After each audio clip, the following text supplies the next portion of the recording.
부활절 예배 나오신 여러분 환영합니다. 여러분, 우리 예수님을 믿는 그리스도인에게 가장 중요한 핵심은 부활입니다. 그래서 여러분, 주일이란 말 표현하잖아요. 그게 부활을 기점으로 우리가 주일을 지키고 있는 겁니다. 그래서 사실상 우리는 매주 일요일마다 부활절을 지키는 거나 마찬가지겠죠. 아무튼 오늘 부활절, 특별히 오늘 하루만큼은 더욱 예수님의 부활과 그 기쁨을 생각하고 누리는 저와 여러분 되기를 축복합니다. 오늘 말씀 두 구절을 같이 읽을 건데요. 화면 참고해서 우리 요한복음 11장 25절로 26절을 같이 읽겠습니다. 예수께서 이르시되 나는 부활이요 생명이니 나를 믿는 자는 죽어도 살겠고 무릇 살아서 나를 믿는 자는 영원히 죽지 아니하리니 이것을 내가 믿느냐. 아멘. 네, 오늘도 마찬가지로 사도신경으로 같이 신앙을 고백하겠습니다. 나는 전능하신 아버지 하나님 천지의 창조주를 믿습니다. 나는 그의 유일하신 아들 우리 주 예수 그리스도를 믿습니다. 그는 성령으로 잉태되어 동정녀 마리아에게서 나시고 본디오 빌라도에게 고난을 받아 십자가에 못 박혀 죽으시고 장사된 지 사흘 만에 죽은 자 가운데서 다시 살아나셨으며 하늘에 오르시어 전능하신 아버지 하나님 우편에 앉아 계시다가 거기로부터 살아있는 자와 죽은 자를 심판하러 오십니다. 나는 성령을 믿으며 거룩한 공교회와 성도의 교제와 죄를 용서받는 것과 몸의 부활과 영생을 믿습니다. 아멘. 우리 함께 영상으로 같이 찬양하겠습니다.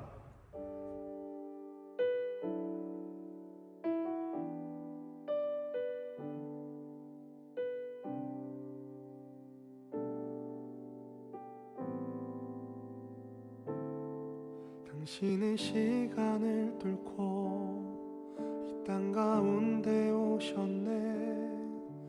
우리 없는 하늘 원치 않아 우리 삶에 오셨네. 자신의 편안 버리고 우리에게 평안 주셨네. 가장 낮은 자의 모습으로 우리 삶에 오셨네.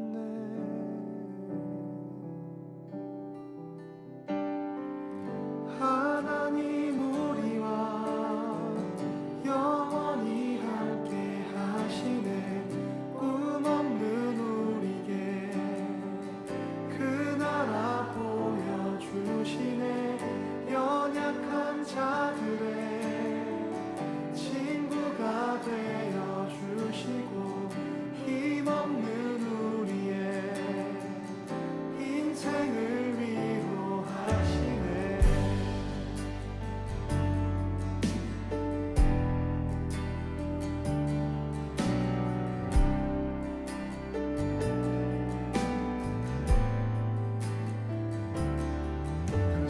시간을 뚫고 땅 가운데 오셨네. 우리 없는 하늘 원치 않아 우리 삶에 오셨네. 자신의 편안 버리고 우리에게 평안 주셨네. 가장 낮은 자의 모습으로 우리 삶에 오셨네. 하나님 우리와 영원히 함께 하시네. 꿈 없는 우리의 그 나라 보여주시네. 연약한 자들의 친구가 되어주시고 힘없는 우리의 인생을 위로하시네. 이 시간 주기도문으로 같이 기도하겠습니다. 예수님께서 가르쳐 주신 기도, 우리가 할 수 있는 가장 좋고 완전한 기도라고 했죠. 우리 주기도로 천천히 같이 기도하겠습니다. 하늘에 계신 우리 아버지, 아버지의 이름을 거룩하게 하시며 아버지의 나라가 오게 하시며 아버지의 뜻이 하늘에서와 같이 땅에서도 이루어지게 하소서. 오늘 우리에게 일용할 양식을 주시고 우리가 우리에게 잘못한 사람을 용서하여 준 것 같이 우리 죄를 용서하여 주시고 우리를 시험에 빠지지 않게 하시고 악에서 구하소서.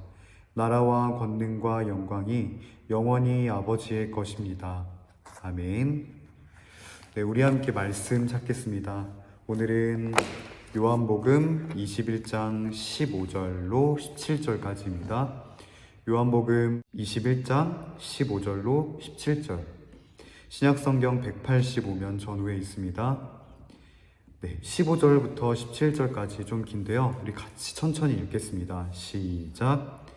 그들이 조반 먹은 후에 예수께서 시몬 베드로에게 이르시되 요한의 아들 시몬아, 내가 이 사람들보다 나를 더 사랑하느냐 하시니 이르되 주님, 그러하나이다. 내가 주님을 사랑하는 줄 주님께서 아시나이다. 이르시되 내 어린 양을 먹이라 하시고 또 두 번째 이르시되 요한의 아들 시몬아, 내가 나를 사랑하느냐 하시니 이르되 주님, 그러하나이다. 내가 주님을 사랑하는 줄 주님께서 아시나이다. 이르시되 내 양을 치라 하시고 세 번째 이르시되 요한의 아들 시몬아, 내가 나를 사랑하느냐 하시니 주께서 세 번째 내가 나를 사랑하느냐 하심으로 베드로가 근심하여 이르되 주님, 모든 것을 아시오매 내가 주님을 사랑하는 줄을 주님께서 아시나이다. 예수께서 이르시되 내 양을 먹이라. 아멘. 여러분, 2015년 미국의 한 대학에서 총기 난사 사건이 발생했습니다. 그때 10명이 숨지고 7명이 다쳤던 정말 참혹한 사건인데요. 근데 좀 특이한 점이 이 범인은 기독교인만 노렸다는 거예요. 이 범인이 갑자기 교실에 들어와서는 모두 엎드리라고 했답니다. 그리고는 질문을 했대요. 종교가 뭐냐? 기독교인은 일어나라. 네, 좀 세상에 이런 말도 안 되는 일이 있어요. 그렇죠? 그런데 역사를 보면 이런 일은 좀 흔했더라고요. 약 2000년 전에 많은 관중들이 로마 원형 경기장에 모여 있었습니다. 한 구석에 사람들이, 남녀노소 사람들이 서로를 의지한 채 이렇게 모여 있었고 반대편 철장에는 맹수들이 밥을 못 먹어 이제 굶주린 상태로 이제 그 사람들을 지켜보고 있는 거예요. 배가 고프니까. 그쵸? 이걸 지켜보는 관중들은 속으로 저 사람들은 무슨 죄를 지었길래 저기 있을까? 분명 흉악한 죄를 지었을 거다. 그들의 죄는 뭐였을까요? 로마 황제를 신으로 숭배하지 않고 고집 부린 죄였습니다. 예수님을 믿는 그리스도인들이었거든요. 관중들은 뭐 아무렴 어때? 그렇게 관중들이 재미로 지켜보는 가운데 그 사람들은 맹수들의 밥이 되고 맙니다. 여러분, 너 예수님 믿어? 만약 저와 여러분에게 이런 질문을 한다면 선뜻 네 라고 말할 수 있을까? 제가 이 설교문을 작성하면서 제 앞에 있는 군종병에게 한번 물어봤어요. 이 상황이 어떻게 할 거냐? 자기는 그래도 예수님을 믿겠다고 말한답니다. 대단하죠? 아무튼 저와 여러분 모두 스스로 질문을 해볼 수 있을 거예요. 과연 이 상황이 나는 어떨까? 자, 그런데 성경을 보시면 실제 이런 상황 앞에서 결단을 해야 했던 사람들이 있었는데요. 바로 예수님을 택할 것인가 아니면 죽음을 택할 것인가, 다름 아닌 예수님의 제자들, 12제자들이었습니다. 예수님은 십자가에 달리시기 전에 제 제자들과 마지막 식사를 하시고 그날 밤에 잡히셔요. 사내들인 공회에서 이제 무자비한 사람들을 이제 보내서 예수님을 잡아간 건데, 이때 예수님의 12제자 중 한 명인 가룟 유다는 예수님을 은 30냥, 그 당시 노예의 몸값이 은 30이었는데 은 30냥에 팔아넘겼고요.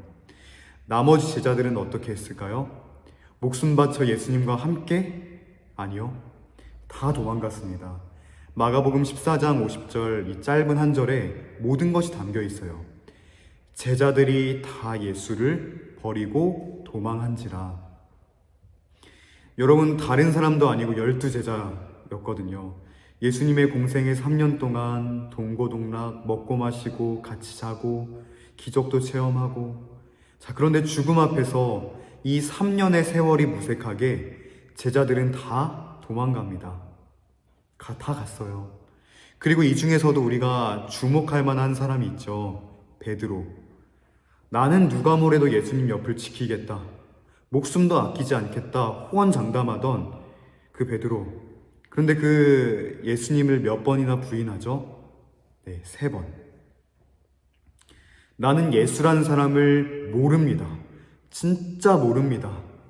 당신 예수와 함께 다니지 않았냐? 아닙니다. 무슨 소리입니까? 저는 저 사람을 알지도 못합니다. 그쵸? 예수님과의 그 3년 세월은 예수님을 모른다는 이 3번의 부인과 함께 무너지고 말았습니다. 이러면 솔직히 좀 실망스럽죠. 우리는 뭐 그렇다 쳐도 예수님의 제자라는 사람들이 어떻게 도망가요? 적어도 제자들은 다를 줄 알았는데, 예, 그렇죠. 그런데 여러분, 성경에 등장하는 많은 믿음의 사람들이 있잖아요. 뭐 아브라함, 모세, 다윗, 엘리야 뭐 등등. 뭔가 우리가 범접할 수 없는 믿음의 사람들, 엄청난 믿음의 사람들 같지만 사실 그렇지 않더랍니다. 알고 보니 우리와 다를 것 하나 없는 실패하는 인생들이었더라고요. 여러분, 다윗을 모르는 사람은 없죠. 하나님이 인정했던 사람이거든요. 근데 그런 다윗을 죽이려 했던 한 사람이 있었는데 바로 이스라엘의 왕이었던 사울입니다. 어느 날은 그 사울이 다윗을 죽이려고 군사 약 3,000명을 데리고 가요. 얼마나 다윗을 미워했으면 그랬을까. 자, 그런데 그 사울이 다윗을 만나러 가는 길에 잠시 쉬면서 이제 볼일을 좀 보려고 이제 굴에 들어간 적이 있습니다. 굴. 자, 사람이 제일 무방비인 상태이지 않겠어요? 그런데 사울이 볼일을 보러 들어간 그 굴에 누가 숨어 있었냐면 다윗과 그의 사람들입니다. 무방비였던 사울과는 다르게 다윗과 그 사람들은 당장이라도 사울을 죽일 수 있었거든요. 그런데 다윗의 선택은 죽이지 않습니다. 주변에서는 이거 하나님 주신 기회라고, 죽여도 괜찮다고. 그런데 다윗은 하나님이 세우신 사람을 내가 해칠 수 없다라면서 그 사울의 옷자락만 살짝 베어갑니다. 여러분, 다윗이 얼마나 대단한 사람인가. 하나님이 인정한 사람답죠. 자, 그런데 이 일이 있고 얼마 되지 않아 또 다른 사건이 하나 발생합니다. 다윗이 광야에 있을 때 나발이라는 사람한테 그 먹을 걸 좀 달라고 요청했거든요. 그런데 나발은 오히려 다윗을 조롱하고 모욕합니다. 자, 이때 다윗이 엄청나게 화가 난 거예요. 심하게 화가 나요. 너무 의외죠. 아까는 자기 한 명 죽이려고 3,000명 데리고 온 그 사울도 용서한 그 다윗이 이제는 어때요? 군사 300명을 데리고 가요. 뭐 하려고? 보복하려고. 그런데 결국에는 아비가일이라는 여인을 통해 다윗이 원수 갚는 것을 하나님이 막아주시긴 했지만 만약 막아주시지 않았다면 다윗은 이미 중대한 범죄를 저지르고 말았을 겁니다. 여러분 어때요? 믿음의 사람 다윗, 하나님과 사람 앞에 완벽한 사람이었나? 생각해보면 전혀 그렇지 않습니다. 우리아의 아내를 성적으로 범하고 심지어 그 죄를 덮으려고 그 남편을 전쟁터에 내보내서 죽이죠. 그리고 나중에는 자기 힘을 과시하려고 인구조사를 하면서 하나님 앞에 범죄합니다. 여러분, 다윗은 하나님이 인정한 믿음의 사람이었지만 그렇다고 해서 완벽한 사람은 아니었어요. 오히려 우리와 다를 것 없는 실패하는 인생이더라고요. 여러분, 오늘 참 그 성경에 나온 사람들의 치부를 많이 발견하죠. 제자들은 다 도망가죠. 또 다윗은 범죄하죠. 그런데 여러분, 이 사람들에게 실망만 하고 넘어가기에는 우리가 꼭 알아야 할 게 있거든요. 바로 완전한 사람은 없다. 심지어 성경에 나오는 믿음의 사람들도 완전하지 못하다. 자, 그런데 저 부족한 다윗, 그렇게 좀 부족한 다윗이 어떻게 그런 멋진 믿음의 사람으로 남았을까요? 기억에 남았냐고요? 다윗이 좋은 사람이어서가 아니라 하나님이 다윗을 다윗 되게 하셨어요. 다윗이 믿음의 사람으로 살도록 끝까지 품어주신 덕분이었습니다. 여러분, 저와 여러분, 우리는 당연히 실패합니다. 앞으로도 계속 실패할 거예요. 그러나 그때마다 우리를 붙드시는 하나님의 은혜가 얼마나 큰지 경험하실 거거든요. 기대하셔도 좋습니다. 자, 아무튼 아까 그렇게 다 도망갔던 제자들 이야기로 다시 돌아와 볼게요. 다윗을 붙든 하나님이 과연 이 제자들은 어떻게 붙드셨을까 한번 살펴보겠습니다. 오늘 본문 21장을 보면 이제 베드로를 비롯한 몇몇 제자들은 자기 고향으로 돌아가요. 마음이 얼마나 무겁고 답답했을까. 왜냐하면 예수님을 두고 도망왔으니까. 그렇게 좌절과 실패를 경험한 이 제자들은요, 이제 옛날에 했던 그 일, 어부로 돌아가서 예전처럼 이제 바닷가에서 물고기를 잡고 있었습니다. 근데 여러분 잘 잡혔을까요? 참 그 마음을 대변하듯이 물고기도 안 잡히는 거예요. 참 우리는 실패한 사람이다 라고 생각하지 않겠어요? 자, 여러분 이 마음 아시겠죠? 그런데 때마침 누가 찾아오시나요? 부활하신 예수님이 찾아오십니다. 부활하신 예수님. 자기를 버리고 도망갔던 제자들, 좌절과 실패를 맛본 그 제자들을 예수님이 또다시 찾아오시는 겁니다. 자, 그렇게 예수님이 찾아오셨는데 심지어 처음에는 제자들이 예수님을 알아보지도 못해요. 그러니 예수님이 먼저 말을 꺼내시죠. 얘들아, 고기가 잘 안 잡히지? 그물을 혹시 저기 한번 던져볼래? 그 말을 듣고 그물을 던졌는데 그동안 그렇게 잡히지도 않던 고기들이 잡히기 시작하는 겁니다. 얼마나 많이 잡혔냐면 무거워서 그 그물을 들 수 없을 정도였대요. 자, 이쯤 되면 눈치챌만 하죠. 왜냐하면 예전에도 예수님이 가르쳐 주신 대로 그물을 던진 적이 있었거든요. 자, 드디어 요한이 먼저 예수님을 알아봅니다. 예수님이다. 네, 예수님 정말 다시 오셨다. 이 말을 들은 베드로가요, 자기 옷만 급하게 챙겨서 물로 뛰어듭니다. 예수님이시라고. 정말 예수님 다시 오셨다고. 자, 여러분 이제 무슨 장면이에요? 예수님과 제자들이 다시 만났어요. 무슨 이야기부터 해야 할까? 야, 너네들 일단 이것부터 짚고 넘어가자. 그때 왜 나 두고 도망갔냐? 우리가 함께한 세월이 얼마냐?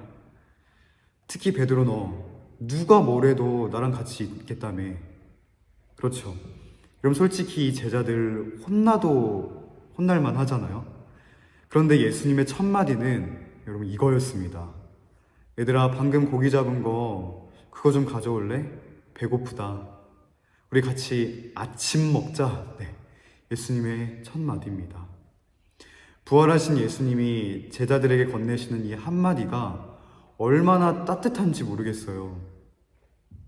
그렇게 숯불에 생선과 그 떡을 구워서 같이 아침밥을 먹습니다. 이것 좀 먹어봐라. 이거 떡 먹어봤어? 이것도 먹어봐. 그 제자들이 얄미울 법도 한데, 그냥 저런 못난 제자들 다 내치실 법도 한데, 그런 그들을 먼저 찾아오시고 오히려 좌절하고 있는 제자들을 뭐 하세요? 위로하십니다. 여러분, 우리는 찾아가는 게 익숙한 사람들이죠. 듣고 보면 정말 그럴걸요? 제가 지난달에 장염에 걸린 적이 있는데 정말 아파 죽겠는 겁니다. 그럼 뭐 해야 되죠? 병원을 찾아가야죠. 아무리 아프더라도, 아무리 아파 죽겠어도 제가 병원을 찾아가야지 선생님이 저를 보러 오시진 않죠. 제가 찾아갑니다. 여러분, 그리고 학교에서도 그렇잖아요. 선생님, 제가 궁금한 게 있는데요.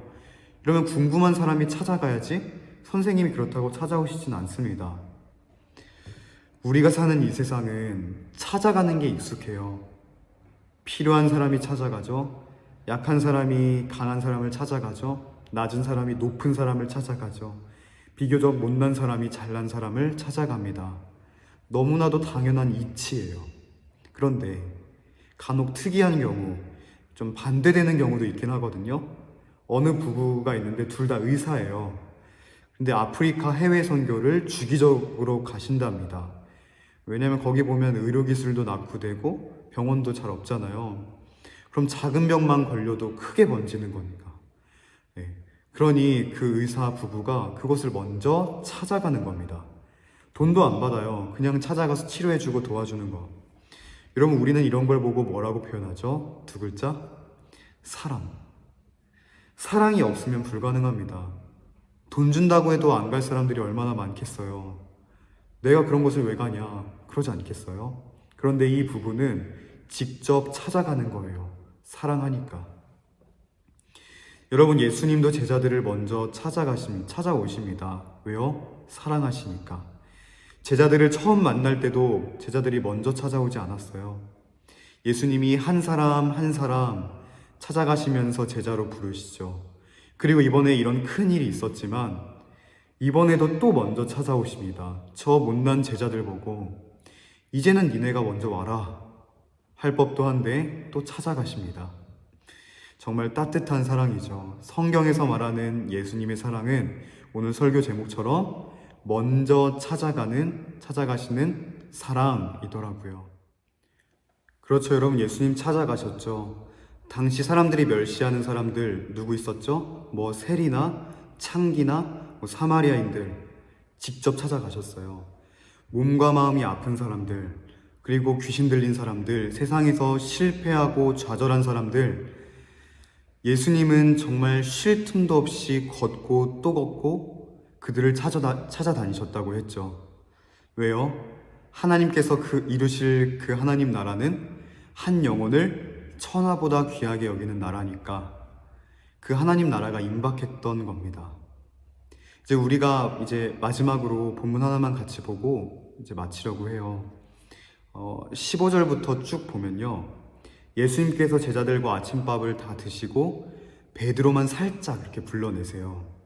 바닷가 데이트 약간. 아무튼 예수님이 베드로에게 물어보십니다. 요한의 아들 시몬아, 베드로야, 너 나 사랑하니? 베드로가 대답합니다. 네, 예수님. 예수님 다 아시죠? 제가 주님 사랑합니다. 그리고 예수님이 두 번을 똑같이 더 물어보세요. 너 나 정말 사랑하니? 총 3번을 물어보신 거죠. 여러분, 베드로는 몇 번 예수님을 부인했다고요? 3번. 그런데 예수님은 베드로에게 3번 사랑을 확인하시면서 베드로를 뭐 하시는 겁니까? 받아주시는 겁니다. 여러분, 우리가 사는 세상의 기준으로 볼 때 베드로는 이미 버림받아 마땅합니다. 우리도 이런 생각 많이 하면서 신앙생활 하죠. 신앙생활을 똑바로 안 하면 하나님이 안 좋아하신다. 하나님께 잘못 보이면 우리 버림받는다, 벌받는다, 구원 못 받는다, 덜 예뻐하실 거다. 정말 왜 자꾸 그런 하나님의 사랑을 작게 만드는지 모르겠어요. 정말 오해하지 않으시기를 바랍니다. 겨우 그 정도 사랑이셨으면 찾아오시지도 않으셨을 거예요. 십자가에서 자기 전부를 내어주시지도 않았을 거예요. 예쁜 짓 못할 걸 다 알고도 사랑하셨대요. 우리가 어떤 사람인지, 죄를 짓고 또 지을 그런 사람인 거 다 알고도 오셔서 사랑하셨대요. 여러분, 오늘 부활절의 핵심이 뭔지 아세요? 그냥 머리로만 예수님이 죽었다 3일 만에 다시 살아나셨 그런 거 아닙니다. 그 정도 의미가 아니라 새로운 시대가 시작되었어요. 우리가 지키는 이 주일, 일요일을 주일이라고 부르잖아요. 이 주일도 부활을 기점으로 지키는 겁니다. 우리는 그래서 부활절만이 아니라 오늘 하루만이 아니라 사실은 매주 일요일, 주일마다 예수님의 부활을 기념하고 있던 거예요. 예수님이 가르쳐 주시고 직접 보여주신 그 아름다운 하나님 나라, 한 영혼을 천하보다 귀하게 여기는 그 하나님 나라가 이제 부활을 기점으로 본격적으로 시작된 겁니다. 네. 너희는 나를 버렸을지 모르지만 나는 너희를 버린 적이 없다. 놓은 적이 단 한 번도 없다. 네, 그렇게 제자들과 베드로를 격려하시고 안아주십니다. 그게 그 나라의 모습이거든요. 그리고 이제는 더 나아가 그 못난 제자들 포기하지 않으셨다 했죠? 새로운 일을 맡기십니다. 그러니 너희들 그만 좌절하고 너희는 가서 내 양을 쳐라. 이 나라를, 이 아름다운 하나님 나라를 세상 곳곳에 알려줘라. 이게 너희가 앞으로 할 일이다. 이러면 또 배신하면 어쩌지? 아니요. 부활하신 예수님의 사랑을 힘입은 제자들은 이제 목숨도 아끼지 않고 하나님 나라 복음을 전하는데 온 인생을 바칩니다. 여러분, 저와 여러분은 날마다 실패하는 인생들입니다. 아니라고 말한다면 어쩔 수 없겠지만 들을 분들은 들으시면 좋겠어요.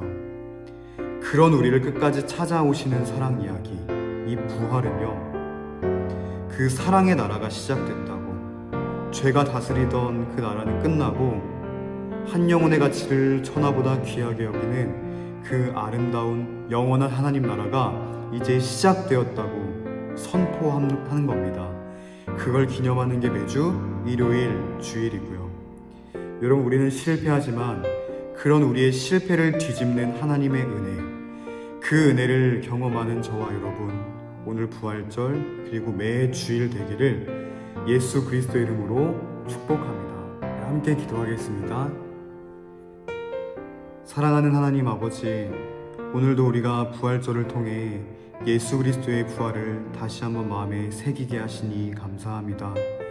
우리같이 연약한 부족한 죄인들을 위해 이 땅에 오시고 죽으시고 또 사흘 만에 다시 사신 그 예수 그리스도의 부활, 오늘 하루뿐만 아니라 매 주일마다 그 은혜를 찬양하기를 원합니다.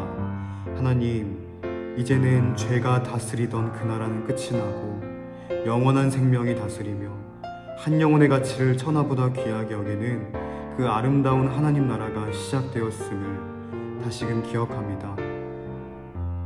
예수 그리스도를 믿는 그리스도인으로서 그 나라를 마음에 품고 소망하며 평생에 찬송과 감사가 넘쳐나는 우리들의 복된 인생들 되도록 인도해 주옵소서. 아직 예수 그리스도의 사랑과 또 은혜를 잘 경험하지 못한 우리 신호들에게는 그 은혜를 경험할 수 있는 은혜를 허락하시고, 또 그 은혜를 사모하는 우리 신호들에게는 더 뜨겁게 기억하고 사랑할 수 있도록 중심을 허락하여 주옵소서. 예수 그리스도의 이름으로 기도합니다. 아멘. 네, 우리 마지막 찬양 부르고 축도로 예배 마치겠습니다.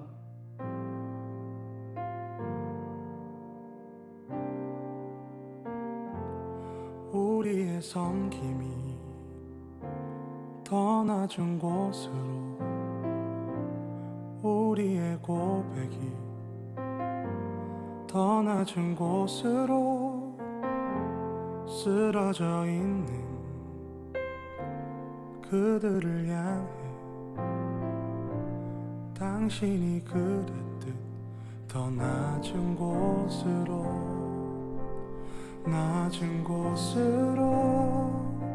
우릴 초대하네. 함께 하자고 말씀하시네. 우리도 예수 그 길을 따라 함께 가길 원하네.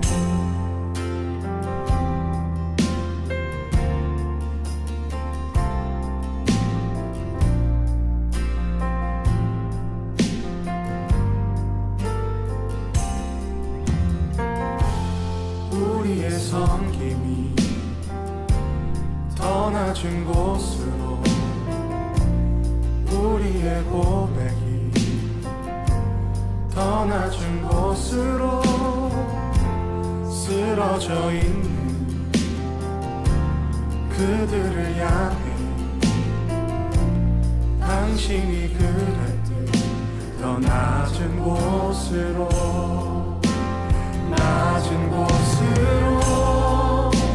우릴 초대하네. 함께 하자고 말씀하시네. 우리도 예수 그 길을 따라 함께 가길 원하네. 주님이 우리와